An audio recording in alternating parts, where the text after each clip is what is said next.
Military Broadcast Radio, the station that's giving veterans a voice. Find us on the web at mbradio.us. Think of all that time. Every wait in the winter. All that time. No one else saw. Every sprint in the summer. Think of every sacrifice. Early mornings on the levee. Late nights in the film room. Bus rides to playoff games. Every bump in the road. Every moment of ecstasy. Every moment of doubt. Years wondering, is it all worth it? It's all led to this. Man, I got this. It's a 60-minute drive for a 60-minute game. After all the miles we've traveled, we're almost there. After all the hours we've worked, one more can make us legends. After all that time, this is our time.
Caveman on the line. HG got the stats. No filters, no suits, just facts on blast. He seems like no nonsense guy. Like re-emphasize that for the Saints fans out there on TikTok. Caveman. What did you just say? The rebuild starts right now. Marshawn Lattimore's gone, so the defense, like we're not getting any better. To the left, got the edge and grind. We break it all get it into down Smith. like What a pass! That's it! Daniel Smith with the game winner! Oh my goodness! And that is why you have Aaron Fry pass the ball in. We roar from the base to the backfield floor. No filters, no fake control. We run Real the plays, like you have you have the best quarterback in the league, arguably, the best wide receiver in the league, and you've got the best edge rusher in terms of total sacks in the season. And you're 4-7, and your playoff chances are hanging on that. HG on deck, stats loaded and primed. Reading the field. Let's make it interesting. We're making it interesting. Come on. Give us the freaking one. Breaking down ball like a heat wave blade. Oh, let's go! For the business! Did not for the business! We see through the hype. Call out the Warriors.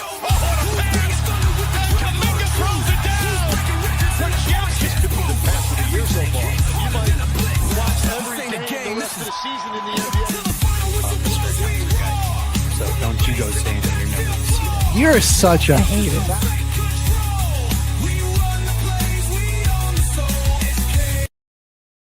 The station where our veterans' voices are heard, MBR Talk. Hey, thanks for tuning in. Welcome, Quack. Program are those of the speakers and do not necessarily reflect the views or positions of any entities they represent. Find us on the web at mbradio.us. For your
college, attend our games, our plays, PTAs. Drive our cars, flying planes, take the buses, take the trains, walk the beach, ski the slopes, living out our dreams and hopes. We're living, yes, we're living the American dream. We're the American dream. Thank you, soldiers, sailor, Airman, Guardsman, and Marine. Thank you all for fighting for our freedom and our dreams, protecting our Constitution, guarding our homes and towns, defending our shores, seas, and skies, and putting boots on the ground. Some gave all for me and you. We served the red, white, and blue, protecting the American dream.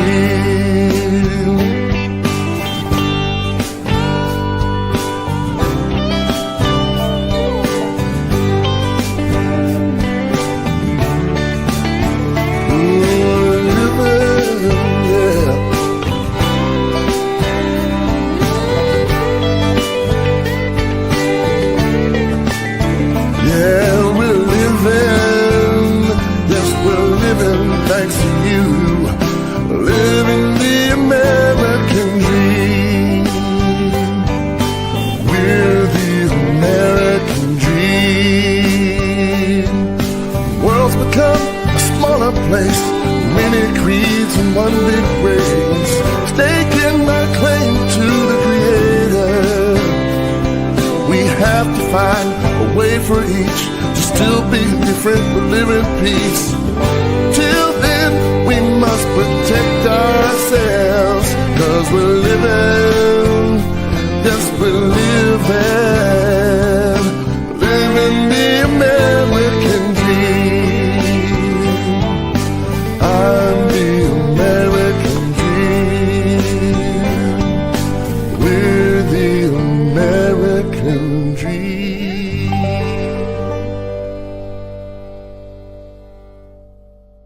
Penalty on YOU. Delay of game. 5 seconds before the show. But hey, thanks for watching. The station where our veterans' voices are heard. MBR Talk. Find us on the web at MBRadio.us.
now?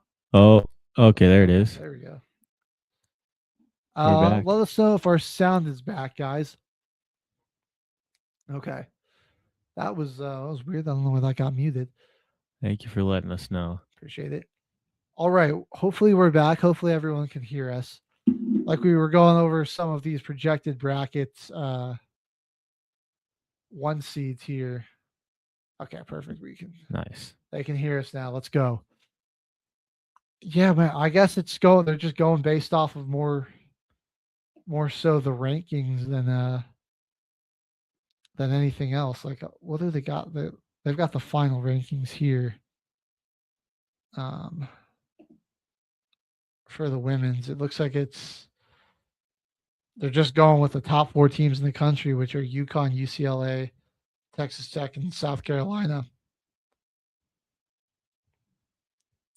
Which I guess kind of makes sense. Those are all 30 plus win teams. Then you would be kind of looking at, I mean, like if it was Duke, that's a 24 win team. West Virginia's got 27 wins. So I suppose they're just picking it based off of total record there, but so South Carolina is likely going to be your other 1 seed. So we'll go a little quicker through some of these other matchups here. Your 8-9 in Region 2 is going to be Oklahoma State, Notre Dame. Watch out for I feel like Notre Dame could be sneaky, man. They're going to be pretty sneaky. They still got Hannah Hidalgo. They could bust some brackets, you know. I do feel good about this one though. I think that they can win this game. Yeah. I think Oklahoma State ranked a bit high for this 8 seed spot. I'm trying to see where they finished in the Big 12 real quick. Yeah. Okay, they were top 4 in the Big 12 this year, but they weren't even ranked in the top 25. Texas Tech was ranked higher than them. Baylor was ranked higher than them. That'll certainly be one of the better round 1 matchups. That should be I feel a great like that game. game will probably be close here. Should be a great game. 5-12 is Kentucky, Oregon State, man. Like that could also be a pretty close game for a 5-12 matchup there too. I like this Region 2 action here. Oregon State's not too bad. I think they could win the West Coast, honestly. They had a good season. They were 23-10. They're in the I think they're in the championship for that one, actually. Or at least in the semifinals. I keep going to I'm gonna go to the WCC, not WAC. Yeah, they're playing Gonzaga tonight, actually, for the final. Or this afternoon, rather. That's going to be in 2 hours. Okay. And tips off ESPN2 for anybody interested. So, yeah, they're playing for their chance to bid in there. Like I said, that's a 23-10 team. They could really give Kentucky some problems. So, I would not. I could call that one being I could see that one being a first round upset there. Baylor, UC San Diego, your 4-13, West Virginia, then it'll be there Clemson or Villanova, your 6-11, Ohio State, Miami of Ohio, your 3-14. Ohio State is your 3. So North Carolina is going to be a 7 seed. USC will be a 10 seed. So it's the Trojans still made it in, and then LSU as a 2 seed. Louisiana Tech is a 15 in that region. South Carolina will probably be your 1. You're going to have an 8-9 of Illinois, Utah in region 3. Obviously, these are also just projections, but some of those are making a lot of sense to me. Duke, North Dakota State is your projected 5-12. Duke at a 5, man. They won the ACC and they're only a 5 seed. That's pretty low. Weird. That's pretty. I feel like they should be like a 3 or something. They're ranked. They got them ranked lower than Michigan. Who are your other 3? Louisville. Wait, so Duke won the ACC, but they're not ranked higher than Louisville. They're below Louisville in the same. Yeah, like that's. I feel like these. Michigan didn't win their conference, and they're ranked higher than Duke. I feel like this has got to change. Like, I think we'll see some of these teams that we are surprised that they're a lower seed. They're going to really do when the selection committee goes out next Sunday. They're going to bump some of them up here. Yeah, this is all projected, so it could change. Tennessee, Western Illinois, 4-13. Alabama, an A state of Virginia as your 6-11 matchup. Michigan's a 3 seed. They're looking to be projected 3 seed, looking to take on Montana State. Nebraska, Iowa State as a projected 7-10. Then Louisville, Eastern Kentucky's your projected 2-15. Last 4 in: Villanova, Arizona State, Virginia, Clemson. Last 4 out: Kansas State, Virginia Tech, Wisconsin, South Dakota State. And South Dakota State won their conference. They're one of the last 4 out. Nah, that'll change. That's got to change. So that's the projections on the women's side. I don't know if it definitely some head scratchers with teams that feel like they're too low. They're projected too low here. But let's got about 20 minutes. Let's go jump over here and look at the men's bracket. So we've got CBS been keeping this up to date. Down to their last update was 11 minutes ago, actually. So this is okay, dope. The most up to date with everything we got here. So they've got our first 4 matchups projected here. We'll take a look at those first. So for the East, or SMU VCU. That's the Midwest. That would be for the final 12 seed in the Midwest, and you would get the honor of playing Arkansas first round. So SMU VCU. Where is VCU? They're in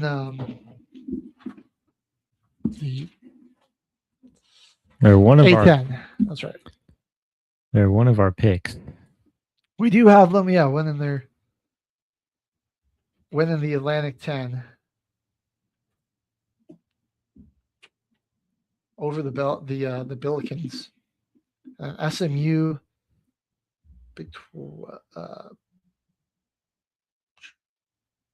aren't they in the Big 12?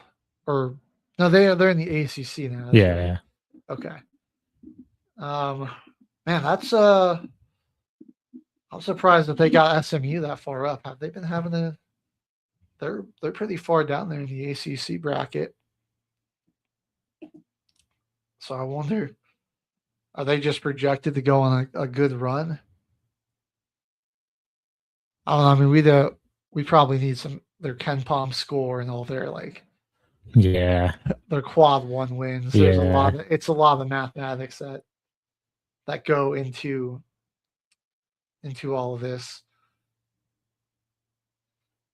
But that would be an interesting first round matchup. I could probably see myself leaning towards VCU there. I'm not going to lie. SMU's got Syracuse in the first round. So, yeah, that'll be interesting. I don't think either team beats Arkansas, though, if that's how it ends up shaking out. Then the other team that's looking for that final spot in the Midwest, it's projected to be Bethune Cook and Boston U playing for that final 16 seed against Michigan. I don't think it matters who wins that. They're going to get crushed by the Wolverines round 1. Yeah. And then, in the South, Howard and UMBC are going. They're battling to play Florida. That's the projection. So it looks like Florida's our projected final 1 seed. UConn as a 2. Okay. Where does St. John's rank and all that? They'd be a 5 in the South region. Whoa. Wow. Okay. Wow. So I wonder if they're projecting UConn and Florida both winning and them giving it to Florida. I mean, that doesn't entirely shock me. Florida's got a pretty good resume And I mean, you look at UConn; they definitely took on some big opponents early in the year. Like they beat BYU. They did play Arizona. They didn't win that game, but they beat Kansas. They beat Illinois. They did beat Florida, though. That's another thing where it's like, man, like, so you think like, okay, there's at least a head-to-head tiebreaker there. I don't know. That would be kind of shocking if UConn wins their conference. A team that's been, perpetually in like the top 10 all year, basically, is currently the number 6 team in the country, wins their conference, and they're just going to be a 2 seed. That'll be interesting. Let's compare Florida's resume. I think Florida's got better resume. That is a lot of quad 1 wins for UConn. But let's see what Florida's done. Let me pull up their full schedule just for context. Florida lost to Arizona to start the year. Miami's a pretty solid win. They beat Miami. I mean, they lost to Duke and UConn. And then they've beaten Georgia when they were ranked. They beat Tennessee while they were ranked. They beat Vanderbilt while they were ranked. They've beaten Alabama. They've beaten UConn, Arkansas. I don't know though, man. Comparatively, like I know UConn has like an easier conference, but I think in non-conference play they scheduled more big games and they won more of those big games. I would have to give it to UConn there. I think UConn should be. It's going to be really close. It's going to be really close. Again, these are all just projections. We don't know for sure. All right, so let's. What if neither of them win their conference? Yeah. Then who do you go with? I mean, that'd be really good. And do you like throw like Houston? Does Houston become a 1 seed? Like, what decisions? You're just St. John's, man. I mean, maybe we'll see.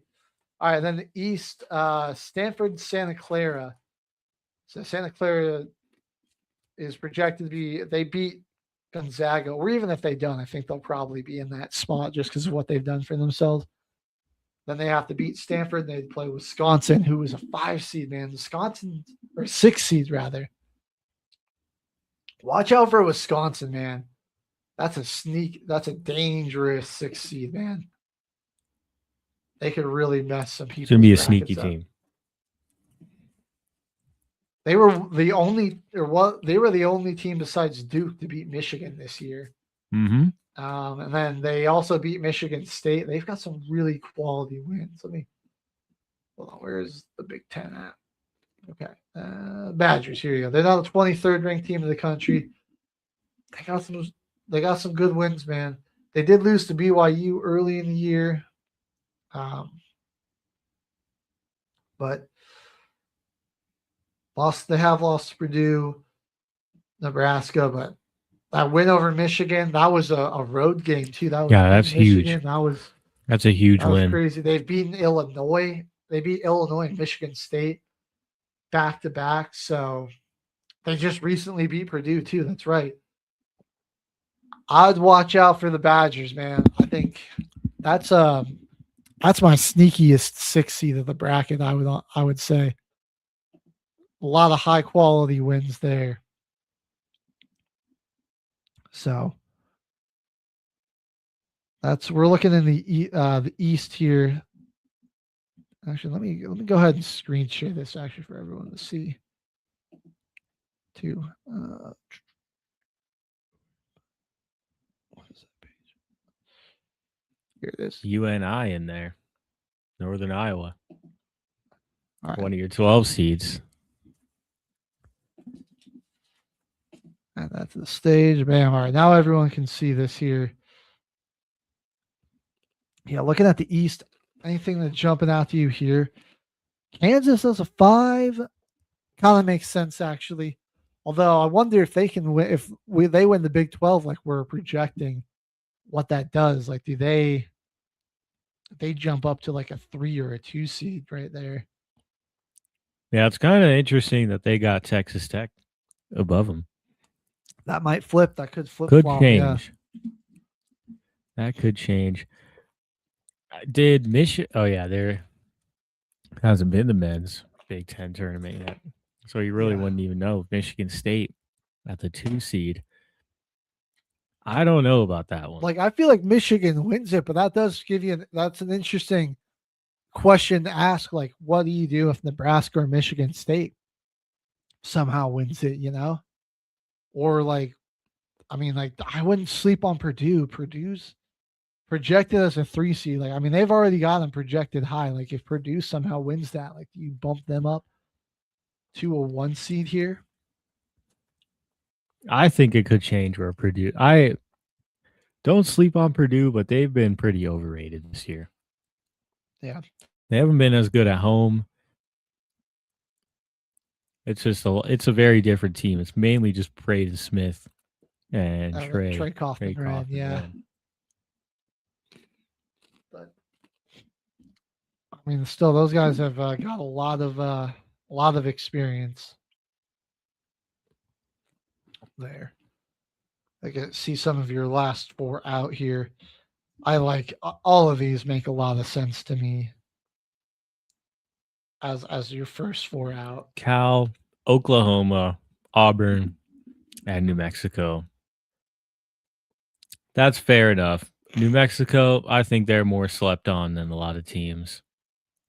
Auburn, though, how are you going to have a 16 and 15 Auburn team? Honestly, though, go in there. I'm thinking New Mexico might change their fate. Like, if they win the Mountain West, then you're looking at, like, can you really give, like Stanford or SMU are probably not winning the ACC, let's be honest. So now it's like, all right, who do you like? One of those two you might need to swap out for New Mexico. I think New Mexico's got a good shot to win the Mountain West. So they're one of those teams that could definitely change their fate as well. They're being slept on. They're only the 4th team in their conference right now. Villanova's a 7 versus Texas A&M, man. That's going to be a fantastic game round 1. I like that a lot. All right, in the East, do you see any big upset potential here?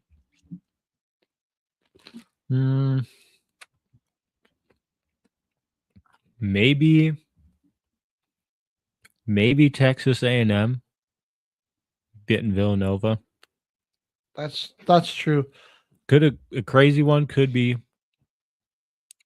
Yale taking down Kansas. So I'm saying it's just weird, man. Like the drama there with Darren Peterson. Like, I'm like, you give me the right team round 1 against Kansas. I don't think it's crazy to say that they could lose and get dominated. Right. And you look at Yale, that's a really good team. Like, they've been just cooking. They're 23-5. They've been cooking the Ivy League all year. Let's see, we got their team leaders here. Yeah, they can score around 81 a game. They're a bit small, so they do kind of struggle rebounding, but I mean, we've seen them do it before. I think Yale's up there for me. I kind of want to say Texas Tech because there's no JT Toppin, but like Hofstra is not the team to move the needle for me there. Yeah, no. Especially with how they've been playing without him. They're kind of doing fine. I could also see Kansas. It's 4-5s. They play each other in the second round, if I remember correctly, right? Yeah. Yeah. So then I could see, honestly, though, like I could see both Kansas and Texas Tech taking care of business in round 1. But because Texas Tech has more chemistry as a team, even though they lost their best player, I could see that being like Kansas would obviously be favored regardless of the seeding. I could see that being an upset. All right, let's go over to the Midwest. Any out of these projected matchups, we seen any potential upsets in here? I'm saying like Missouri potentially taking down North Carolina without Caleb Wilson. I could see that happening. Yeah. I guess I do got one more for the East. Sorry. Okay. Villanova and Nebraska both taking care of business, and then Villanova upsetting Fred Hoiberg and company, knocking out Villanova. True. I like that. That's not a bad shout. I think round one, a lot of these matchups feel secure. I'll give St. Louis a good chance to potentially shock Kentucky there. They got a fighting chance.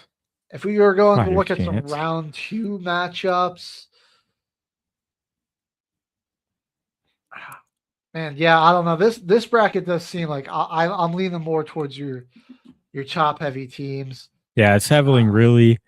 Arkansas, I would probably favor Arkansas over Vanderbilt just a little bit. It's favoring these better teams here.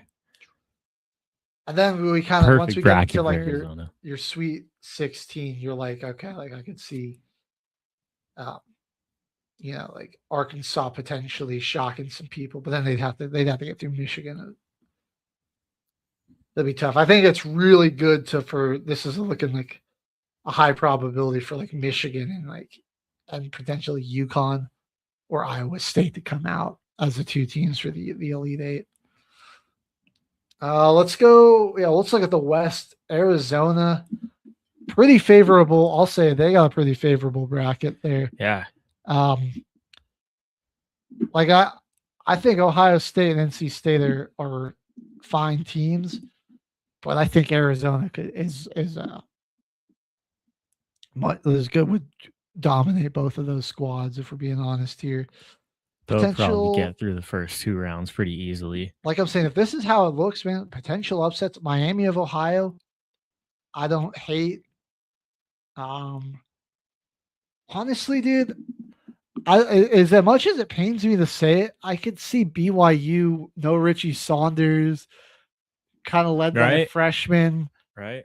Like a High Point team that's definitely got a lot of seniors and that on the squad. Do we see any like super high seeds with a potential to drop? Bama as a 3 seed's kind of crazy to me. That is one team I was gonna say they could possibly drop. Like that, I don't know. Maybe against BYU. I just think that's their problem. Is like I think they could be out as early as round 2 because they're just they're not good defensively. They just really struggle. It's like they have to turn games into a track meet. It kind of feels like so. Yeah, they try to run you out the gym, and a lot of times it doesn't even work. I mean, we saw earlier they had one of the craziest games of the year against Arkansas. It's classic Alabama basketball, though. They really got to lock down the chemistry of their defense, or they really could get beat by, honestly, even High Point. If that's their second round game, High Point on a nice run, especially if they're feeling good after hitting BYU and like they start hitting shots early. They could get this in trouble there. Just taking out BYU and AJ will get you a lot of momentum. And then this is our projected South bracket here. Matchups that we could see potentially being upsets here. Any fun matchups here? I feel like St. Mary's would be favored over UCLA, but I think UCLA might be able to surprise them. Give me, you know what? I wouldn't even be shocked if like Troy beat Purdue. Like it's just like Purdue gets shocked in round 1. Like it just seems like that. This could be like the year that happens. They've shown a lot of weakness. Yeah. I think UCLA they got a chance if they weren't as an 8 seed, they had a chance to make a pretty good run. I don't know how well they would fare against Florida in that second round, just because that team is just it's a gap between those two teams. But I feel like they really could have made a pretty solid run. Definitely. I don't think they got a good draw on their bracket. No. Although, I mean, if they were, honestly, I think they might have had a slightly better shot coming in as like a 10 and knocking off a 7 seed. And then like maybe you get like a team like Houston, which they're great defensively, but they can really struggle to make some shots, you know? Or even like they beat Illinois earlier this year. Like they could have done it again, you know? I think they'll get taken down by Florida. All right, and this is just projections and everything. So yeah, this is not even close to the final rankings. Who knows what the selection committee is going to pick? But I'm seeing how it's shaken out, and yeah, some of these are looking really probable. I think we'll see a lot of these teams pretty close to the seeding that CBS has them now. And I think these divisions of the bracket, these regions are pretty accurate too. Maybe we'll see some teams bounce around, but we won't know until Sunday, March 15th. The selection Sunday occurs. That's going to do it for our show today. Next week, we've got our long community bracket show next Tuesday, so make sure you're there. Stay tuned for that one for sure. We'll be back tomorrow to recap a crazy few days of NFL free agency. Until next time, Caveman and HG signing off. See you tomorrow. Life is like a duck. Tough times don't last, but tough people do. Here at Military Broadcast Radio, we're teaming up with our friends at Die Tired, the veteran-friendly music band spreading strength, resilience, and mental health awareness one shirt at a time. And check this out. Their brand new shirts feature broadcast beaker right on the breast pocket. A reminder that you can weather the storm, and you're never alone. Shirts are only $25, and proceeds support giving veterans a voice. MBR's mission to teach veterans how to podcast and videocast. Because when our vets are talking, they're not overthinking. They're not second-guessing. Together, we stop the 22 stigma. Grab your shirt today at mbradio.us and hit the shop. Or go directly to toramerch.printavo.com/merch/dietiredband. That's toramerch.printavo.com/merch/dietiredband. Suit up. Stand strong. Remember, we're unduckable together. You're built tougher than the storm. Ladies and gentlemen, thank you for tuning in to Military Broadcast Radio. As we wrap up today's show, we want to remind you that the podcast of today's episode will be available right after we go off the air. So if you missed any part of the show or want to listen again, be sure to check it out. And remember, we're here to support and honor our veterans. Your stories and experiences matter, and we are committed to giving you a platform to share them. That's right. We're here to give our veterans a voice. So don't forget to catch the podcast and stay connected with us. Giving our veterans a voice.